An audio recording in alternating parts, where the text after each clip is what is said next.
முகுல் சிங் இவ்வளவு ஒரு கொடுமையான காரியத்தை பண்ணியிருக்கான். கூடயே இந்த காவ்யாவும் இதுக்கு உதவி செஞ்சுருக்கா. எப்படிப்பட்ட பொண்ணாக இருப்பா எனக்கு தெரியல. இவங்க 2 பேரும் எப்படி நீ அப்பாவையும் உன்னை ஒன்றுமே அவ்வளோ அழகாக பார்த்துக்கினவர், அம்மா தாய் பிரிந்த பிறகும் உங்களுக்கு சமைச்சு கொடுத்து படிக்க வச்சுட்டு அவர் வேலைக்கு போயிட்டு இருந்தவர், நீ தப்பு செஞ்சதுனால கண்டிச்சார். அதுக்காக அந்த முகுல் சிங்கோடு சேர்ந்து இப்படி தான் பண்ணுவாங்களா? என்ன இது நியாயம்? எப்படி ஒரு தகப்பனும் தாயுடைய அருமை தெரியாத பொண்ணாக இருக்கா? தம்பி வேறு.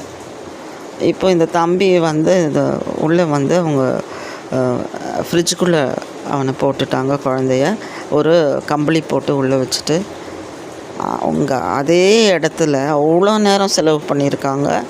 அவங்க நூடுல்ஸ் சாப்பிட்ருக்காங்க பண்ணி, அதுக்கப்புறம் டீ குடிச்சிருக்காங்க.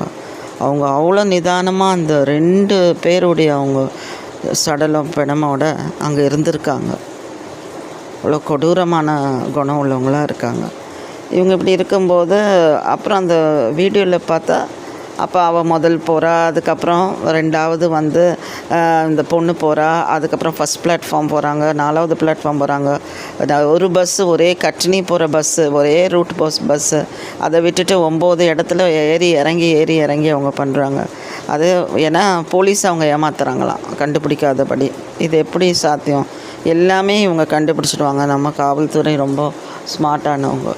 ஸோ அப்புறம் இவங்க என்ன செஞ்சுருக்காங்க, அந்த பணத்தை எல்லாம் செலவழிக்க கொண்டு வந்த அப்பாவுடைய கார்டு வச்சுட்டு நல்ல பணம்லாம் செலவு பண்ணிட்டாங்க. ஸோ எல்லா ஹோட்டல் ரிசார்ட் எல்லாம் இருந்தாங்க.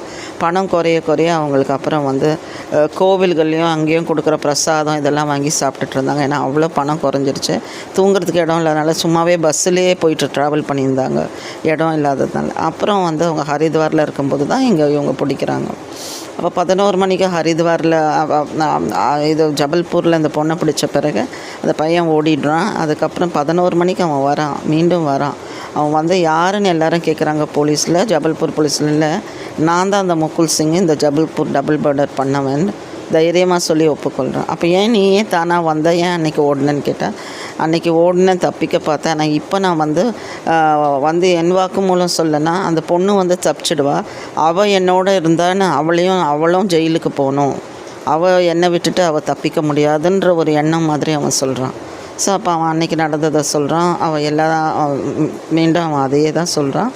அந்த பொண்ணு அவளும் என்னோட உடந்தையாக இருந்தா அப்படின்னு அவன் சொல்கிறான்.